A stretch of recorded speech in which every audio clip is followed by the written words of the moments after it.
It's becoming increasingly popular for wild exotic animals to be kept as household pets in the UK.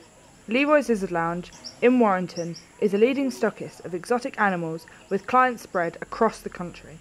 Started off in a much smaller shop with bearded dragons, little Australian lizards, and then started from there really. And then we've ended up with a few crazy species, lemurs, genets, cobras, rattlesnakes, all sorts. The most interesting animal someone's ever asked me to get, the most interesting things is something like a cheetah, but we don't deal with stuff like that, believe it or not. The most different animal I've been asked for that I've actually sold, probably marmosets, little monkeys, but again they've got to go to the right people. Andrea Stonehouse owns 2 cotton-eared marmosets that live alongside her cat and 2 dogs. The dog will go to the monkeys and the monkeys will give the dogs the clout. Personally, I think they need to live in groups or pairs rather than on their own because they are very sociable and they like to be sociable.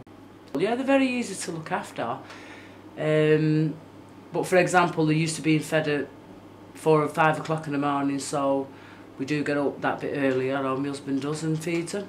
My mum has questioned the fact that they should, you know, they shouldn't be kept in captivity in cages and that. No, they shouldn't be, but at the end of the day, if they wasn't here, they could be in a lab. In an ideal world, we won't have zoos.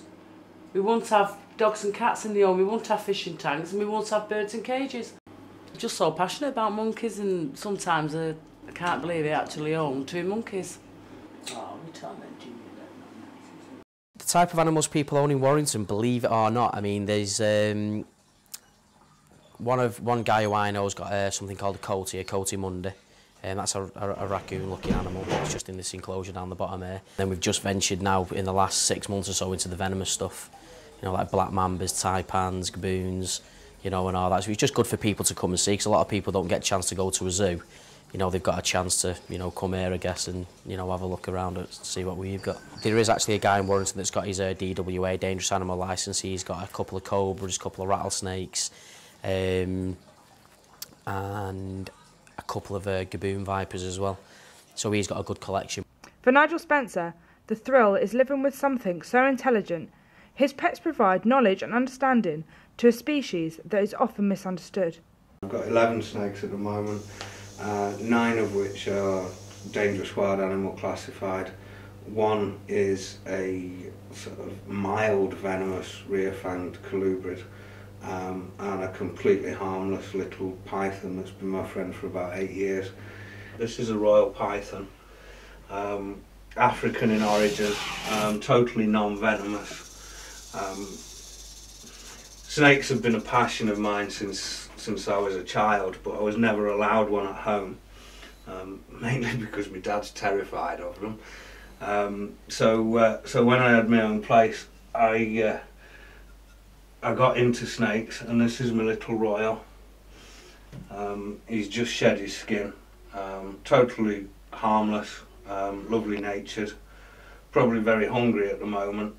In America they're known as the ball python, which is probably what you can see now, because when they're startled they tend to bury their head in their coils and just roll up in a ball. But their true name is royal python, or Python regius, which is the Latin. This is a female false water cobra, or Hydrodonastis gigas, mildly venomous rear-fanged colubrid snake from South America. This is actually a real skin from the West African gaboon. I kept this as it was the first shed that my first venomous snake had done in my possession, and as you can see it's a complete shed. No breaks in it, no bits missing. You can see the markings of the snake, the hourglass pattern running down the back that give it such a fantastic camouflage in the Florida rainforest.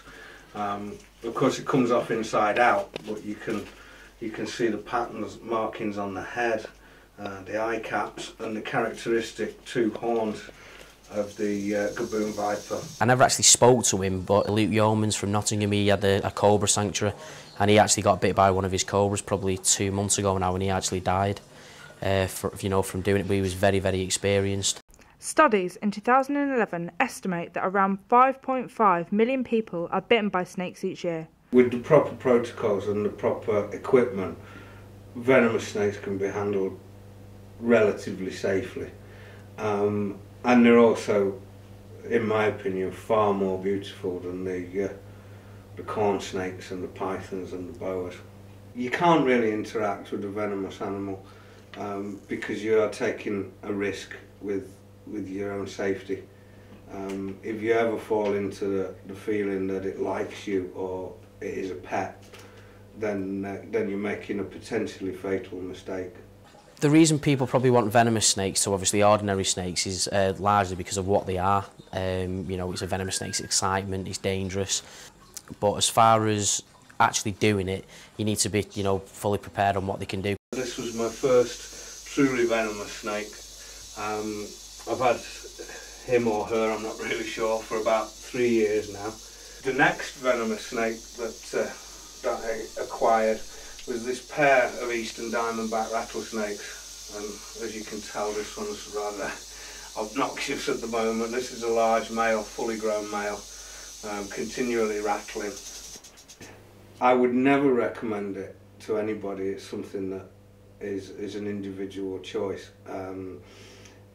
I certainly wouldn't suggest it to an inexperienced keeper, because you are literally taking your life in your own hands. If you don't know what you're doing and you pick up a cobra like you pick up a royal python, you're really in a mess. We do get people coming into the shop every now and again, you know, that claim to have been bit by, you know, cobras and, you know, black mambas before and survived. They might have been, but highly unlikely. They're more of a hobby than a pet. They deserve the same respect as any other animal. They're a species of study and they need looking after rather than mollycoddling. It's the best thing about our pets. That's a really, really difficult question. The magnificence of them, the success of them through countless millennia, that they're still around and have changed so little, and I get to see them up close. It's a privilege to be around them and to learn about them. I think that's the best answer I can give to that.